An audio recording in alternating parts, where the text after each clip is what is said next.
हाथी को हराए तुरंत आए रहे देखो दूल्हा तो हमें दवान तो हमें बने जरासंध के।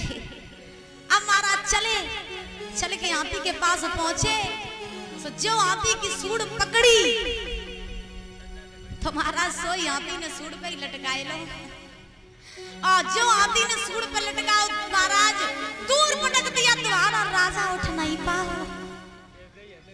अब महाराज बड़ी मुश्किल में तो राजा उठ के अपने आसन पे बैठ पाओ तो पड़ोस वालों राजा बोलो गाय बड़े वो में गए थे ताव में तुम तो जो कह रहे थे कि दमान जरासंध की हमारी बनी तुम्हें तो हाथी ने एक ही पटक में बिल्कुल हरा दिया।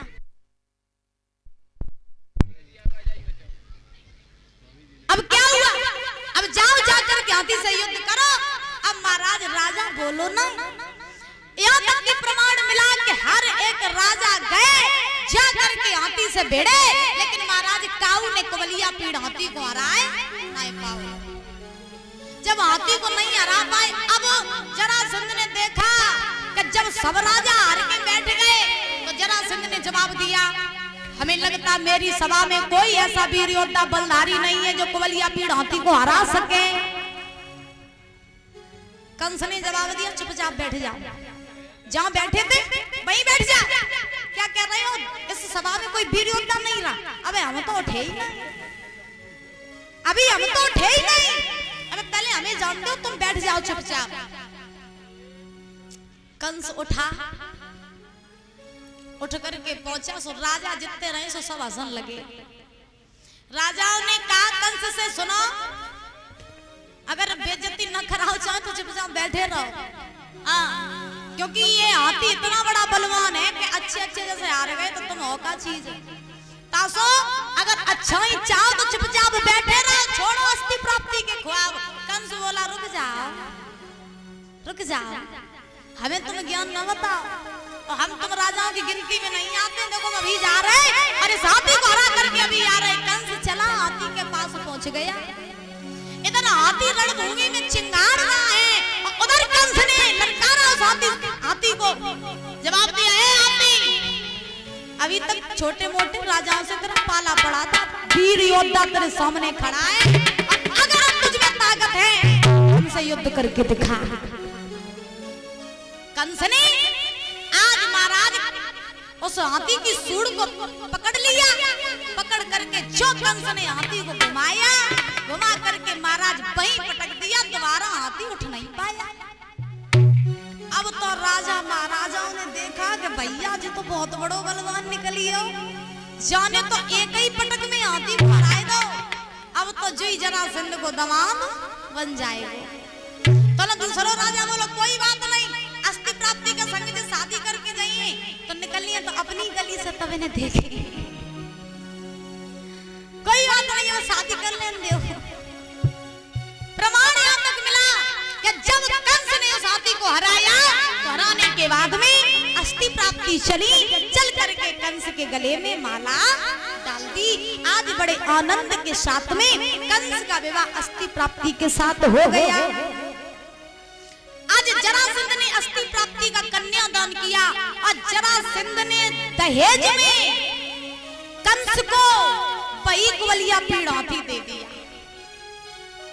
जरासंध ने कहा अब तुम इसे ले जाओ और अब ये हाथी तुम्हारा हुआ तुम्हारे युद्ध में इसकी आवश्यकता पड़ेगी इसे ले जाओ। तो जरासंध ने दहेज में महाराज उसी कवलिया पीड़ हाथी को दिया।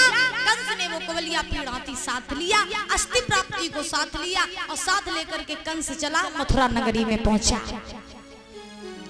जब मथुरा नगरी में पहुंचा तो श्री सुखदेव जी समझा रहे हैं राजन परीक्षित इधर कंस बड़े आनंद से अपना जीवन यापन करने लगा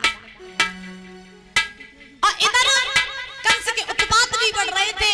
देवी देवता और महाराज संत महात्मा पृथ्वी सब भगवान के आने की राह देख रहे थे। इधर प्रमाण ये मिला कि कंस की एक चचेरी बहन है देवक की पुत्री जिसका नाम है देवकी।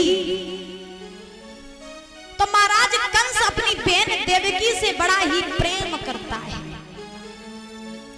इतना प्रेम करता है कंस इतना प्रेम देवकी से करता कि महाराज बिना देवकी के कंस एक पल भी नहीं रह पाता।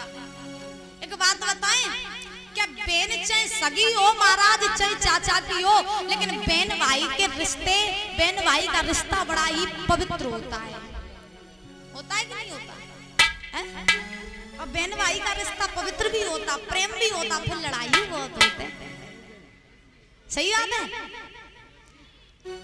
महाराज हमायूं जी बहुत लड़त हमसे, हाँ अब सीधे साधे लगत है लेकिन इतने है नहीं।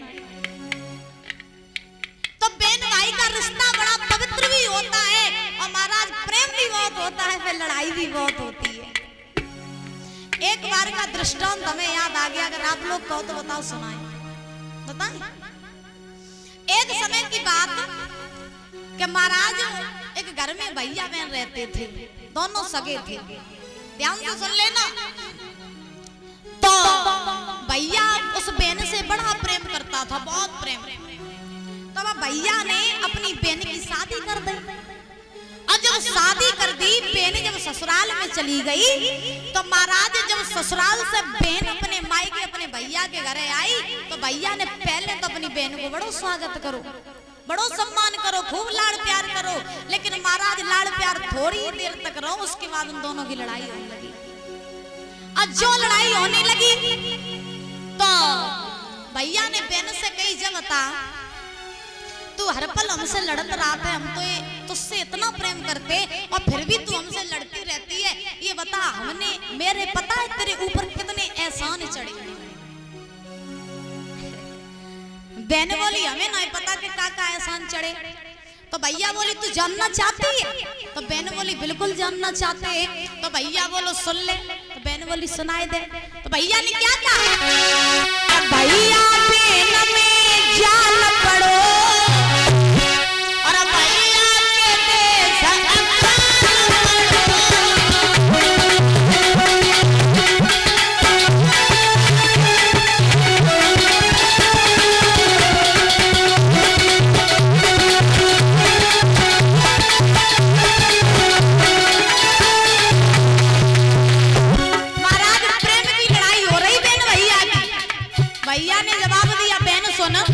हमने तेरी शादी करी तो तोय पता कि हमने शादी में कितना खर्च करो, बाद में की याद करो।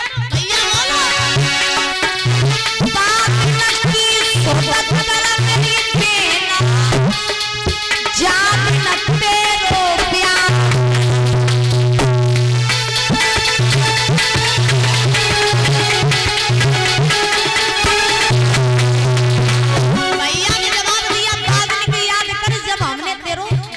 तो तेरी शादी करी थी। अब बहन बोली अच्छा तो ये कोई एहसान हो गया, तूने मेरी शादी करी लेकिन भैया तो नहीं पता।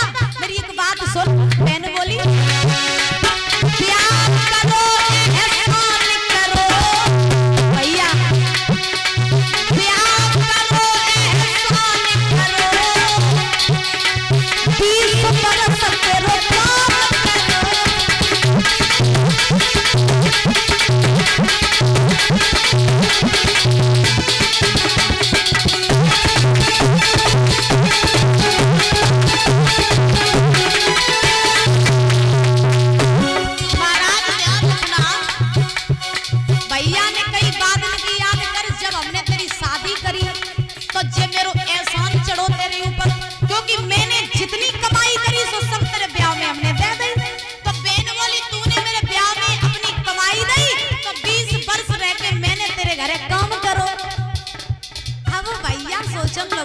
क्या बहन है तो हमारी बहुत उसे याद। अब भैया बोलो कोई बात नहीं और सुन ले।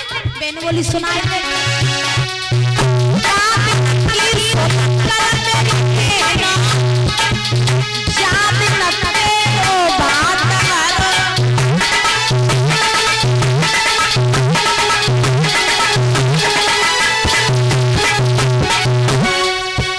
जवाब दिया भैया ने, बाद में की याद कर जब हमने तेरो बात वरो। तो बहन बोली बात वरो तो एहसान नहीं करो, मेरी बात सुन ले।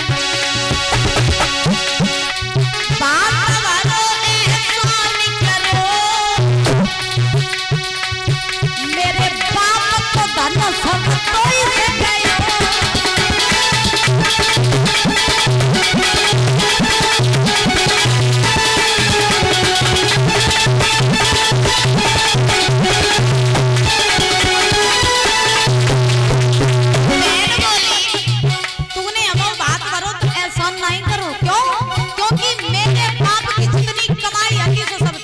बैठ गई। अब भैया बोलो और सुन ले बहन, बहन बोली सुनाए दे। बात न की सुबह कर मेरी बेना, जात न तो भैंस गई। बुजुर्गों आप लोगों को ये बात पता होगी, आज तो मॉडल जमाना है, पहले के बुजुर्ग अपनी बिटिया को दहेज में भैंस ही देते, और हमारे इटावा जिला में आज बिटियन को भैंस दही जावे। हाँ, तो पहले के बुजुर्ग बेटियों को दहेज में भैंस देते थे, और महाराज आजकल चलो मोटरसाइकिल 4 व्हीलर ना दे दोनों का ब्याह हो तब तक शादी होती नहीं है। अब ध्यान रखना, भैया ने जवाब दिया बहन बाद में की याद कर, जब मैंने 50,000 रुपया की भैंस खूटा पर छोड़ के तेरे ससुराल भेजी थी। अब बहन बोली तारी के तू तब से एहसान बता लगोड़ रो, अब तू मेरी बात सुन, भैंस दई तो तुम एहसान नहीं करो, सुन मेरी बात,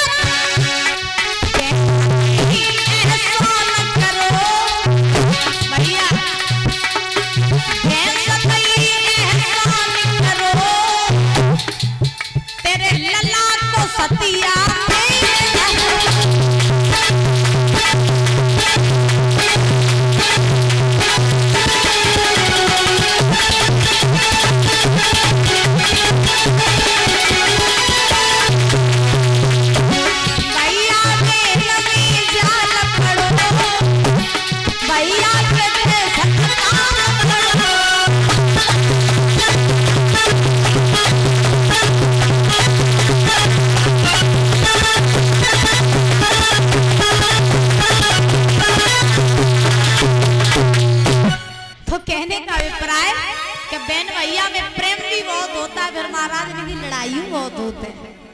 होती कि नहीं।